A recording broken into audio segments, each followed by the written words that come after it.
Welcome back. ಬನ್ನಿ ಈ ದಿನದ ಪ್ರಮುಖ 50 ಸುದ್ದಿಯನ್ನ ಫಟಾಫಟ್ ಅಂತ ನೋಡೋಣ. ಫಟಾಫಟ್ 50ಯಲ್ಲಿ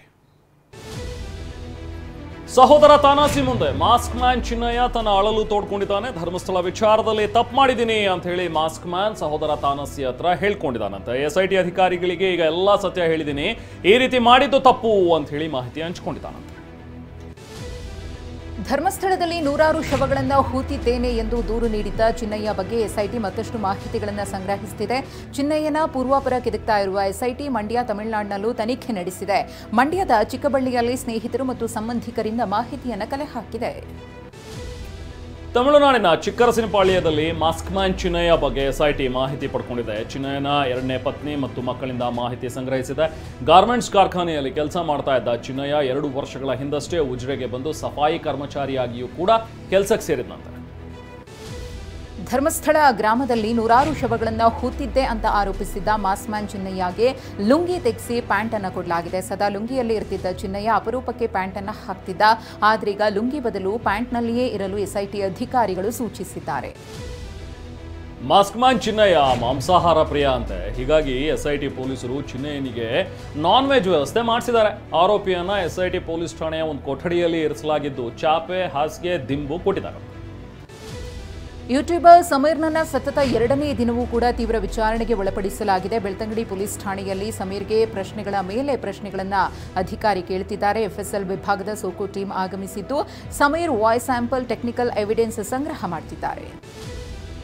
ಸಾಮಾಜಿಕ ಹೋರಾಟಗಾರ ಗಿರೀಶ್ ಮಟ್ಟಣ್ಣನವರ್ ಅವರು ರೌಡಿ ಶೀಟರ್ನನ್ನ ಮಾನವ ಹಕ್ಕು ಆಫೀಸರ್ ಅಂತೇಳಿ ಪರಿಚಯಿಸಿರೋದು ಬೆಳಕಿಗೆ ಬಂದಿದೆ. ಹುಬ್ಬಳ್ಳಿಯಲ್ಲಿ ಕುಖ್ಯಾತ ರೌಡಿ ಶೀಟರ್ ಮದನ್ ಬುಗಡಿ ಮೇಲೆ ಕೊಲೆ ಯತ್ನ, ದರೋಡೆ ಸೇರಿ ವಿವಿಧ ಪ್ರಕರಣಗಳಿದ್ದು. ಧರ್ಮಸ್ಥಳದ ಹೆಸರು ಕೆಡಿಸಿದವರ ವಿರುದ್ಧ SIT ಠಾಣೆ ಮತ್ತು ಬೆಳ್ತಂಗಡಿ ತಹಶೀಲ್ದಾರ್ಗೆ ದೂರು ನೀಡಲಾಗಿದೆ. ಬೆಳ್ತಂಗಡಿ ತಾಲೂಕು ನಾಗರಿಕ ಹಿತರಕ್ಷಣಾ ಸಮಿತಿ ದೂರು ಕೊಟ್ಟಿದೆ. ಧಾರ್ಮಿಕ ಭಾವನೆಗಳಿಗೆ ಘಾಸಿಗೊಳಿಸುವ ಮತ್ತು ಒಟ್ಟು ಸಮುದಾಯವನ್ನು ಒಡೆಯುವ ಪ್ರಯತ್ನಗಳಾಗಿದೆ ಅಂತ ಆರೋಪಿಸಲಾಗಿದೆ. ಧರ್ಮಸ್ಥಳ ಪ್ರಕರಣದಲ್ಲಿ ಸರ್ಕಾರ ಎಡವಿತಾ ಎಂಬ ಮಾತುಗಳು ಕಾಂಗ್ರೆಸ್ ಪಾಳೆಯದಲ್ಲಿಯೇ ಕೇಳಿ ಬರ್ತಾ ಇವೆ. ಮಾಸ್ಕ್ ಮ್ಯಾನ್ ಪೂರ್ವಾಪರ ವಿಚಾರಿಸದೆ SIT ತನಿಖೆಯನ್ನ ನಡೆಸಲಾಗಿದೆ. ಮೊದಲು ದೂರು ನೀಡಿದವನನ್ನ ತನಿಖೆ ಮಾಡಬೇಕಿತ್ತು. ಕಾನೂನು ಮೀರಿ ಶೋಧ ನಡೆಸಿ ತಲೆಬುರುಡೆ ತರಲಾಗಿದೆ ಅಂತ ಹೇಳಿ ಕಾಂಗ್ರೆಸ್ ಶಾಸಕರು ಅಸಮಾಧಾನ ಹೊರಹಾಕಿದ್ದಾರೆ ಅಂತ ಹೇಳಲಾಗಿದೆ. ಧರ್ಮಸ್ಥಳ ವಿಚಾರದಲ್ಲಿ ರಾಜಕೀಯ ಮಾಡಬಾರದು ಅಂತ ಸಚಿವ HK ಪಾಟೀಲ್ ಬಿಜೆಪಿ ನಾಯಕರಿಗೆ ತಿರುಗೇಟು ಕೊಟ್ಟಿದ್ದಾರೆ. ಪವಿತ್ರವಾದ ಧರ್ಮಸ್ಥಳಕ್ಕೆ ಕಳಂಕ ತರೋ ಯತ್ನ ಮಾಡಲಾಗಿದೆ. ಅವರ ಪ್ರಯತ್ನ ತಪ್ಪುದಾರಿ ಅನ್ನೋದು ಸಾಬೀತಾಗಿದೆ ಅಂತ ತಿಳಿಸಿದ್ದಾರೆ. ಧರ್ಮಸ್ಥಳ ಪವಿತ್ರ ಸ್ಥಳಕ್ಕೆ ಏನು ಕಪ್ಪು ಕಳಂಕ ತರಬೇಕು ಅಂಥೇಳಿ ಕೆಲವರು ಪ್ರಯತ್ನಿಸ್ತಿದ್ರು. ತಾಂತ್ರಿಕವಾಗಿ, ಕಾನೂನಾತ್ಮಕವಾಗಿ ಏನು ಎಲ್ಲ ಪ್ರಯತ್ನ ಮಾಡ್ತಾಯಿದ್ರು. ಅವರ ಪ್ರಯತ್ನಗಳು ಭಾಳ ತಪ್ಪು ದಾರಿವು ಅಂಥೇಳಿ ಒಂದು ರೀತಿ ಈ ಸಂದರ್ಭದಲ್ಲಿ ಸಾಬೀತಾಗಿವೆ. ಧರ್ಮಸ್ಥಳ ವಿವಾದಕ್ಕೆ ಬಿಜೆಪಿಯ ಒಳಜಗಳ ಕಾರಣ ಅಂತ ವಿಧಾನ ಪರಿಷತ್ ಸದಸ್ಯ BK ಹರಿಪ್ರಸಾದ್ ಆರೋಪಿಸಿದ್ದಾರೆ. ನಳಿನ್ ಕುಮಾರ್ ಕಟೀಲ್, ಸುನಿಲ್ ಕುಮಾರ್ ಈ ಹಿಂದೆ ನೀಡಿದ ಹೇಳಿಕೆಗಳಿಂದಾಗಿ ಗೊತ್ತಾಗುತ್ತೆ SIT ಮಾಡಬೇಕು ಅಂತ ಹೇಳಿದ್ದು ಬಿಜೆಪಿಯವರೇ. ಸಂಘದ 2 ಪ್ರಮುಖರಿಂದ ಧರ್ಮಸ್ಥಳಕ್ಕೆ ಕೆಟ್ಟ ಹೆಸರು ತರೋದಕ್ಕೆ ಪ್ರಯತ್ನ ನಡೀತಾ ಇದೆ ಅಂತ ಆರೋಪಿಸಿದ್ದಾರೆ. ಈಗ ನೀವು ಧರ್ಮಸ್ಥಳದ ವಿಚಾರದಲ್ಲಿ ಅಂದಿನ ಭಾರತೀಯ ಜನತಾ ಪಾರ್ಟಿ ಅಧ್ಯಕ್ಷರಾದ ನಳಿನ್ ಕುಮಾರ್ ಕಟೀಲ್ರವರು ಮತ್ತು ಕಾರ್ಕಳದ ಶಾಸಕರಾಗಿರ್ತಕ್ಕಂಥ ಸುನೀಲ್ ಕುಮಾರ್ ಅವ್ರ ಹೇಳಿಕೆಗಳನ್ನು ನೋಡಿದಾಗ ಭಾಳ ಸ್ಪಷ್ಟವಾಗಿ ಗೊತ್ತಾಗುತ್ತೆ. ಸೌಜನ್ಯ ಪ್ರಕರಣದಲ್ಲಿ ಅದು ತನಿಖೆ ಆಗಬೇಕು ಅಂಥೇಳಿ ಆ ಧರ್ಮಸ್ಥಳದಲ್ಲಿ ಹೋಗಿ ಭಾಷಣಗಳು ಬಿದ್ದಿರೋದು ಇವರು.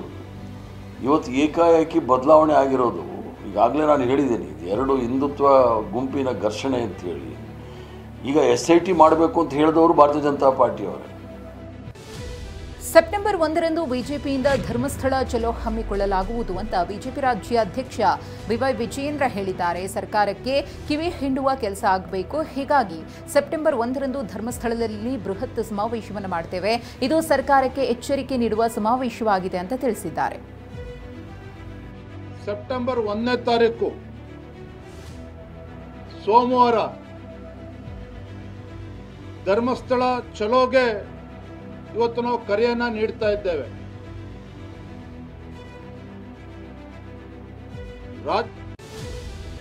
ಧರ್ಮಸ್ಥಳ ಪ್ರಕರಣ ಎನ್ಐಎಗೆ ಯಾಕೆ ಕೊಡಲ್ಲ ಅಂತ ನಾವು ನೋಡ್ತೀವಿ ಅಂತ ಹೇಳಿ ಬಿಜೆಪಿ ರಾಜ್ಯಾಧ್ಯಕ್ಷ ವಿಜಯೇಂದ್ರ ಸರ್ಕಾರಕ್ಕೆ ಸವಾಲು ಹಾಕಿದ್ದಾರೆ.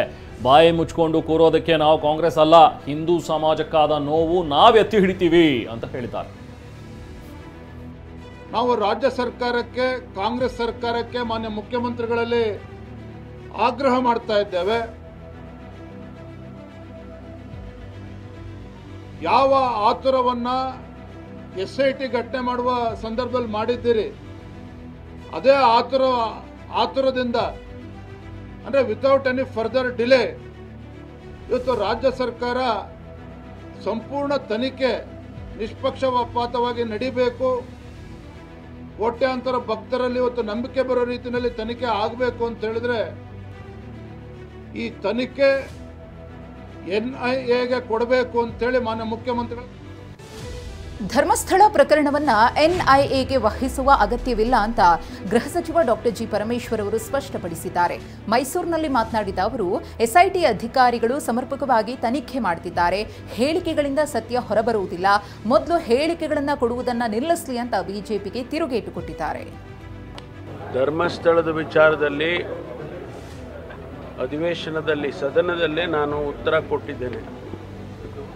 ಸತ್ಯ ಹೊರಗಡೆ ಬರಬೇಕು, ಸತ್ಯವನ್ನು ಜನಸಮುದಾಯಕ್ಕೆ ತಿಳಿಸಬೇಕು ಅಂತಲೇ ನಾವು SIT ಮಾಡಿದ್ದು. ಇನ್ನು ಧರ್ಮಸ್ಥಳ ಪ್ರಕರಣವನ್ನು NIA CBIಗೆ ವಹಿಸೋದು ಬೇಕಿಲ್ಲ ಅಂತ ಹೇಳಿ ಸಚಿವ ರಾಮಲಿಂಗಾರೆಡ್ಡಿ ಕೂಡ ಹೇಳಿದ್ದಾರೆ. ನೆಲಮಂಗಲದಲ್ಲಿ ಮಾತನಾಡಿದ ಅವರು, ಪ್ರಕರಣದ ತನಿಖೆ ನಡೆಸೋದಕ್ಕೆ ನಮ್ಮ ಪೊಲೀಸರೇ ಸಮರ್ಥರಿದ್ದಾರೆ, ಈಗಾಗಲೇ ಧರ್ಮಸ್ಥಳ ಪ್ರಕರಣದ ತನಿಖೆ ಮುಗಿಯುವ ಹಂತಕ್ಕೆ ಬಂದಿದೆ ಅಂತ ತಿಳಿಸಿದರು. ಧರ್ಮಸ್ಥಳ ಪ್ರಕರಣವನ್ನ NIAಗೆ ವಹಿಸಬೇಕೆಂಬ ಸಚಿವ ಸತೀಶ್ ಜಾರಕಿಹೊಳಿಯವರ ಆಗ್ರಹಕ್ಕೆ ಸಚಿವ HC ಮಹದೇವಪ್ಪ ಅವರು ಪ್ರತಿಕ್ರಿಯೆ ಕೊಟ್ಟಿದ್ದಾರೆ. ಬಸವಣ್ಣ ಎನ್ನ ಮಾನ ಅಪಮಾನ ನಿಮ್ಮದಯ್ಯ ಅಂದಿದ್ದಾರೆ. ಅದೆಲ್ಲವನ್ನ ತಿಳಿಯುವುದಕ್ಕೆ ಈಗ SIT ರಚನೆ ಮಾಡಲಾಗಿದೆ. ಈ ಕೇಸ್ನಲ್ಲಿ ಸರ್ಕಾರ ಎಡವಿಲ್ಲ ಎಂದಿದ್ದಾರೆ HC ಮಹದೇವಪ್ಪ. ಧರ್ಮಸ್ಥಳ ವಿರುದ್ಧ ಷಡ್ಯಂತ್ರದ ಹಿಂದಿರೋ ವ್ಯಕ್ತಿಗಳ ವಿರುದ್ಧ ಕ್ರಮಕ್ಕೆ ಆಗ್ರಹಿಸಿ ಬೆಂಗಳೂರಿನಲ್ಲಿ ಧರ್ಮಸ್ಥಳ ಚಲೋ ಕೈಗೊಳ್ಳಲಾಗಿದೆ. ಬೆಂಗಳೂರು ದಕ್ಷಿಣ ಲೋಕಸಭಾ ಕ್ಷೇತ್ರದ ಬಿಜೆಪಿ ಕಾರ್ಯಕರ್ತರು ಜಯನಗರ ಶಾಸಕ ರಾಮಮೂರ್ತಿ ನೇತೃತ್ವದಲ್ಲಿ ಯಾತ್ರೆಗೆ ಚಾಲನೆ ನೀಡಿದರು. ಇನ್ನು ಮೈಸೂರಿನಲ್ಲಿಯೂ ಮಾಜಿ ಸಚಿವ ಸಾರಾ ಮಹೇಶ್ ಅವರ ನೇತೃತ್ವದಲ್ಲಿ ಕಾರುಗಳ ಮೂಲಕ ಧರ್ಮಸ್ಥಳಕ್ಕೆ ಜಾಥಾ ಕೈಗೊಳ್ಳಲಾಯಿತು. ಜಾಥಾ ಧರ್ಮಸ್ಥಳ ತಲುಪಿದ ಬಳಿಕ ಕಾರ್ಯಕರ್ತರು, ನಾಯಕರು ಮಂಜುನಾಥನ ದರ್ಶನ ಪಡೆದಿದ್ದಾರೆ. ಧರ್ಮಸ್ಥಳ ಪ್ರಕರಣದಲ್ಲಿ ಷಡ್ಯಂತ್ರ ಮಾಡಿದವರ ಬಂಧನಕ್ಕೆ ಸಾರಾ ಮಹೇಶ್ ಅವರು ಒತ್ತಾಯಿಸಿದ್ದಾರೆ. ಇನ್ನು ಸದನದಲ್ಲಿ RSS ಗೀತೆ ಹಾಡಿದ DK ಶಿವಕುಮಾರ್ ಕ್ಷಮೆ ಕೇಳಬೇಕು ಅಂತ ಕಾಂಗ್ರೆಸ್ MLC BK ಹರಿಪ್ರಸಾದ್ ಹೇಳಿದ್ದಾರೆ. DCM ಆಗಿ ಸಂಘದ ಪ್ರಾರ್ಥನೆ ಮಾಡಿದ್ರೆ ಅದಕ್ಕೆ ಅಭ್ಯಂತರ ಇಲ್ಲ, ಆದರೆ KPCC ಅಧ್ಯಕ್ಷರಾಗಿ RSS ಪ್ರಾರ್ಥನೆ ಮಾಡೋದು ತಪ್ಪು. ಅಧ್ಯಕ್ಷರಾಗಿ ಅವರು ಹೇಳಿದ್ರೆ DK ಶಿವಕುಮಾರ್ ಅವರು ಕ್ಷಮೆ ಕೇಳಬೇಕು ಅಂತ ಹೇಳಿ ಕಾಂಗ್ರೆಸ್ MLC BK ಹರಿಪ್ರಸಾದ್ ಒತ್ತಾಯಿಸಿದರು. ಇಂಥ ವಿಚಾರವನ್ನು ಸಮರ್ಥಿಸಿಕೊಳ್ಳೇಬೇಕು. ಯಾಕಂದರೆ RSSನ ಈ ದೇಶದಲ್ಲಿ 3 ಬಾರಿ ಈಗಾಗಲೇ ನಿಷೇಧ ಮಾಡಿದ್ದಾರೆ. DK ಶಿವಕುಮಾರ್ ಅವರು ಡೆಪ್ಟಿ ಮುಖ್ಯಮಂತ್ರಿಗಳಾಗಿ ಸಂಘ ಪ್ರಾರ್ಥನೆ ಮಾಡೋದರಲ್ಲಿ ನಮ್ಮದೇನು ಅಭ್ಯಂತರ ಇಲ್ಲ. ಯಾಕಂದರೆ ಸರ್ಕಾರ ಅಂತಕ್ಕಂಥದ್ದು ಅದು ಒಂದು ಪಕ್ಷದ ಸರ್ಕಾರ ಅಲ್ಲ, ಇಡೀ 7 ಕೋಟಿ ಕರ್ನಾಟಕ ಜನತೆಯ ಸರ್ಕಾರ. ಅದರಲ್ಲಿ ಎಲ್ಲ RSS ಅವರು ಇದ್ದಾರೆ, ಜಮಾತೆ ಇಸ್ಲಾಮಿ ಅವರು ಇದ್ದಾರೆ, ಎಲ್ಲರೂ ಇದ್ದಾರೆ, ತಾಲಿಬಾನಿಗಳು ಇದ್ದಾರೆ. ಆದರೆ ಕಾಂಗ್ರೆಸ್ ಅಧ್ಯಕ್ಷರಾಗಿ ಅವರು ಆ ರೀತಿ ಹೇಳೋಂಗಿಲ್ಲ. ಅವರು ಕಾಂಗ್ರೆಸ್ ಅಧ್ಯಕ್ಷರಾಗಿ ಹೇಳಿದರೆ ಅವರು ಕ್ಷಮೆ ಕೇಳಬೇಕಾಗುತ್ತೆ. ಕಾಂಗ್ರೆಸ್ಗೆ ಸಾಕಷ್ಟು ಜನರು ಬಂದು ಹೋಗ್ತಾರೆ, ಆದರೆ DCM DK ಶಿವಕುಮಾರ್ ಬಿಜೆಪಿ ಸೇರೋ ಧೈರ್ಯ ಮಾಡಲ್ಲ. ಕಾಂಗ್ರೆಸ್ ಪಕ್ಷ ಬಹಳ ಜನರನ್ನ ನೋಡಿದೆ, DK ಬಿಜೆಪಿ ಸೇರುವ ಧೈರ್ಯ ಮಾಡಲ್ಲ ಎಂದುಕೊಂಡಿದ್ದೀನಿ ಅಂತ ಕಾಂಗ್ರೆಸ್ MLC BK ಹರಿಪ್ರಸಾದ್ ಹೇಳಿದ್ದಾರೆ. ಕೆಲವು ಚರ್ಚೆಗಳು ಸರ್, ಈಗ DK ಶಿವಕುಮಾರ್ ಅವರು ಒಂದು ಕಾಲು ಕಾಂಗ್ರೆಸ್ ಹೊರಗಿಟ್ಟಿದ್ದಾರೆ, ಮುಖ್ಯಮಂತ್ರಿ ಮಾಡದೇ ಇದ್ರು ಅವ್ರು ಬಹುಶಃ ಬಿಜೆಪಿ ಸೇರ್ಬೋದು, ಮಹಾರಾಷ್ಟ್ರದ ರೀತಿಯಾದಂಥ ಬೆಳವಣಿಗೆಗಳಾಗ್ಬೋದು ಅನ್ನುವಂಥ ವಿಶ್ಲೇಷಣೆ. ಕಾಂಗ್ರೆಸ್ ಪಕ್ಷದಲ್ಲಿ ಇದನ್ನು ನಾವು ಭಾಳ ವರ್ಷದಿಂದ ನೋಡಿದ್ದೀವಿ, ಅದೇನು ಹೊಸದೇನಲ್ಲ. ಎಷ್ಟೋ ಜನ ಹೋಗಿದ್ದಾರೆ, ಬಂದಿದ್ದಾರೆ, ಹೋಗ್ತಾ ಇರ್ತಾರೆ, ಬರ್ತಾ ಇರ್ತಾರೆ. ಆ ಧೈರ್ಯ ಅವ್ರು ಮಾಡೋದಿಲ್ಲ. ಇನ್ನು DCM DK ಶಿವಕುಮಾರ್ ಸದನದಲ್ಲಿ RSS ಗೀತೆಯನ್ನ ಬೇಕು ಅಂತ ಏನು ಹಾಡಿಲ್ಲ, RSS ಬಿಜೆಪಿಯವರಿಗೆ ಇದರ ಅರ್ಥ ಹೀಗಿದೆ ಅಂತ ಹೇಳಿದಾರಷ್ಟೇ ಅಂತ ಸಚಿವ HK ಪಾಟೀಲ್ ಹೇಳಿದ್ದಾರೆ. ನಮ್ಮವರೇ ಆಗಲಿ ಬಿಜೆಪಿಯವರೇ ಆಗಲಿ ಇದಕ್ಕೆ ರಾಜಕೀಯ ಬಣ್ಣ ಕೊಟ್ಟು ವ್ಯಾಖ್ಯಾನ ಮಾಡೋದು ಸರಿಯಲ್ಲ ಅಂತಲೂ ಕೂಡ ಹೇಳಿದರು. ಕ್ಷಮೆ ಕೇಳಬೇಕು ಅಂತ ಹೇಳಿದ್ದಾರೆ. ಅದು ಆ ಸಂದರ್ಭದಲ್ಲಿ ಹೇಳ್ತಕ್ಕಂಥದ್ದು. ಅವರೇನು ಅದನ್ನು ಹೇಳಬೇಕು ಅಂತೇಳಿ ಅದು ಒಂದು ರೀತಿ RSSದವ್ರಿಗೆ BJP ಅವ್ರಿಗೆ ಅದರ ಅರ್ಥ ಹೀಗಿದೆ, ನೀವು ಮಾಡೋ ಕೃತಿ ಹೀಗಿದೆ ಅಂತೇಳಿ ಹೇಳಿದಾಗೆ ಹೊರತು ಅದನ್ನು ಸದನದಲ್ಲಿ RSS ಗೀತೆ ಹಾಡಿದ ಮಾತ್ರಕ್ಕೆ DK ಶಿವಕುಮಾರ್ ಅವರು ಬಿಜೆಪಿಗೆ ಹೋಗ್ತಾರೆ ಅಂತ ಅರ್ಥನಾ ಅಂತ ಸಚಿವ HC ಮಹದೇವಪ್ಪನವರು ಪ್ರಶ್ನೆ ಮಾಡಿದ್ದಾರೆ. ನಾವು ಕೂಡ ಹಿಂದೂಗಳೇ ಅಂತ DK ಶಿವಕುಮಾರ್ ಅವರು ಹೇಳಿದ್ದಾರಷ್ಟೇ. RSS ಸಿದ್ಧಾಂತವನ್ನ ಕಾಂಗ್ರೆಸ್ ನಿರಂತರವಾಗಿ ವಿರೋಧ ಮಾಡ್ತಾ ಬಂದಿದೆ ಅಂತ ಮಹದೇವಪ್ಪ ತಿಳಿಸಿದ್ದಾರೆ. RSS ಗೀತೆ ಹಾಡಿದ್ರೆ ಅದರ ಅರ್ಥ DK ಶಿವಕುಮಾರ್ ಬಿಜೆಪಿ ಪರ ಅಂತ ಅಲ್ಲ ಅಂತ ಹೇಳಿ ಕಾಂಗ್ರೆಸ್ ಶಾಸಕ ತನ್ವೀರ್ ಸೇಠ್ ಹೇಳಿದ್ದಾರೆ. ಬೇರೆ ಪಕ್ಷದ ಸಿದ್ಧಾಂತ ಅರ್ಥ ಮಾಡಿಕೊಂಡ್ರೆ ತಪ್ಪೇನಿದೆ ಅಂತ DK ಶಿವಕುಮಾರ್ ಪರವಾಗಿ ತನ್ವೀರ್ ಸೇಠ್ ಬ್ಯಾಟ್ ಬೀಸಿದ್ರು. ನೋಡಿ, ಪ್ರತಿಯೊಂದು ರಾಜಕೀಯ ಪಕ್ಷಕ್ಕೆ ತನ್ನದೇ ಆದಂಥ ಸಿದ್ಧಾಂತ ಇದೆ. ಈಗ ಒಂದು ಪಕ್ಷದ ಸಿದ್ಧಾಂತ ನಂಬಿರುವಂಥವರು ಮತ್ತೊಂದು ಪಕ್ಷದ ಸಿದ್ಧಾಂತ ಏನು ಅಂತ ಅರ್ಥ ಮಾಡ್ಕೋಬೇಕಾಗಿರುವಂತಹ ಅನಿವಾರ್ಯತೆ ನಮಗಿದೆ. ದಸರಾ ಉದ್ಘಾಟನೆಗೆ ಲೇಖಕಿ ಬಾನು ಮುಷ್ತಾಕ್ ಆಯ್ಕೆ ಬಗ್ಗೆ ಮಾಜಿ ಸಂಸದ ಪ್ರತಾಪ್ ಸಿಂಹ ಮತ್ತೊಮ್ಮೆ ಅಸಮಾಧಾನ ವ್ಯಕ್ತಪಡಿಸಿದ್ದಾರೆ. ಕನ್ನಡವನ್ನ ಭುವನೇಶ್ವರಿಯಾಗಿ ಒಪ್ಪದ ಬಾನು ಮುಷ್ತಾಕ್ ತಾಯಿ ಚಾಮುಂಡೇಶ್ವರಿಯನ್ನ ಒಪ್ಪಿ ಪುಷ್ಪಾರ್ಚನೆಯನ್ನ ಮಾಡ್ತಾರಾ, ನಾಡದೇವತೆಯಾಗಿ ಒಪ್ಪಿ ಪುಷ್ಪಾರ್ಚನೆಯನ್ನ ಮಾಡಿಯಾರೆ ಅಂತ ಹೇಳಿ ಸಾಮಾಜಿಕ ಜಾಲತಾಣದಲ್ಲಿ ಪ್ರಶ್ನೆ ಮಾಡಿದ್ದಾರೆ. ಜಾತಿ ಧರ್ಮಕ್ಕೆ ದಸರಾ ಸೀಮಿತವಲ್ಲ ಅಂತ ಹೇಳಿ ಪ್ರತಾಪ್ ಸಿಂಹಗೆ ಸ್ಥಾನಮಾನ ಸಿಗದೇ ಇದ್ದಿದ್ದಕ್ಕೆ ಅವರು ಅಸಮಾಧಾನ ಹೊರಹಾಕ್ತಾ ಇದ್ದಾರೆ ಅಂತ ಹೇಳಿ ಕಾಂಗ್ರೆಸ್ ಶಾಸಕ ತನ್ವೀರ್ ಸೇಠ್ ತಿರುಗೇಟು ಕೊಟ್ಟಿದ್ದಾರೆ. ಮಹಾರಾಜರು ಇಲ್ಲದೆ ಇದ್ದಾಗ ಟಿಪ್ಪು ಹಾಗೂ ಹೈದರ್ ಅಲಿ ದಸರಾ ಮುನ್ನಡೆಸಿದ್ರು. ಬೆಂಕಿಯ ಕಾವು ತೆಗೆದುಕೊಳ್ಳುವಾಗ ಸುಟ್ಟು ಹೋಗಬೇಡಿ ಅಂತ ಹೇಳಿ ತನ್ವೀರ್ ಸೇಠ್ ಕಿಡಿಕಾರಿದ್ರು. ಇದು ಯಾವುದೇ ಧರ್ಮ ಅಥವಾ ಯಾವ ಜಾತಿಗೆ ಇದು ಸೀಮಿತವಾಗಿದ್ದಲ್ಲ.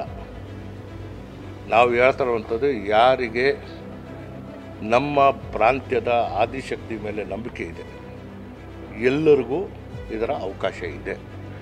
ಹಾಗಾಗಿ ದಸರಾ ಮಹೋತ್ಸವ ಸುಗಮವಾಗಿ ಯಾವುದೇ ಅಡಚಣೆ ಇಲ್ಲದೆ ನಡೀಲಿ ಅಂತ ನಾನು ಹಾರೈಸ್ತೇನೆ.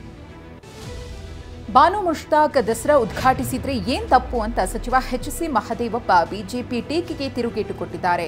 ಸಬ್ಕೋ ಸನ್ಮತಿ ದೇ ಭಗವಾನ್ ಎಂದು ಗಾಂಧಿ ಹೇಳಿಲ್ವಾ? ದಸರಾ ನಾಡ ಹಬ್ಬ, ದಸರಾ ಧರ್ಮದ ಆಚರಣೆಯಲ್ಲ ಅಂತ ಕಿಡಿಕಾರಿದ್ದಾರೆ. ಧಾರ್ಮಿಕವಾಗಿ ಎಲ್ರಿಗೂ ಸ್ವತಂತ್ರ ಬೇಕು, ಸರ್ವಧರ್ಮ ಸಮನ್ವಯತೆಯಿಂದ ಇರಬೇಕು ಅಂತ 10ನೇ ಸಂವಿಧಾನ ಹೇಳೋದು. ನಮಗೆ ಸಂವಿಧಾನ ಪರಮೋಚ್ಚ ಹೊರತು ಇನ್ಯಾವುದೋ ಪರಮೋಚ್ಚ ಇಲ್ಲವೇ ಇಲ್ಲ. ಇದು ಸಾಂಸ್ಕೃತಿಕ ಜೀವನದ ಅಭಿವ್ಯಕ್ತಗೊಳಿಸುವಂಥ ಒಂದು ನಾಡ ಹಬ್ಬ. ಸಾಂಸ್ಕೃತಿಕ ಅಭಿವ್ಯಕ್ತಿ ಮಾಡುವಾಗ ಇಡೀ ದೇಶದ 140 ಕೋಟಿ ಜನರು ಭಾಗಿ. ಇದು ಧರ್ಮದ ಆಚರಣೆ ಅಲ್ಲ. ಮಿರ್ಜಾ ಇಸ್ಮಾಯಿಲ್ ದಿವಾನರಾಗಿ ದಸರಾ ಮಾಡಿಲ್ವಾ?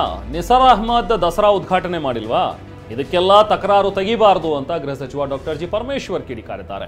ದಸರಾ ನಾಡ ಹಬ್ಬ ಯಾವ ಜಾತಿಗೆ ಯಾವ ಧರ್ಮಕ್ಕೆ ಸೀಮಿತ ಅಲ್ಲ. ಒಂದು ಧರ್ಮವನ್ನ ಹೊರಗಿಟ್ಟು ದಸರಾ ಮಾಡೋದಕ್ಕೆ ಸಾಧ್ಯನಾ ಅಂತ ಪ್ರಶ್ನೆ ಮಾಡಿದ್ರು. ಉದ್ಘಾಟಕರ ಬಗ್ಗೆ ಕೂಡ ಅಪಸ್ವರ ಕೇಳಿ ಬರ್ತಿದೆ ಸರ್. ಬೇರೆಯವ್ರನ್ನ ಮಾಡಬೇಕು.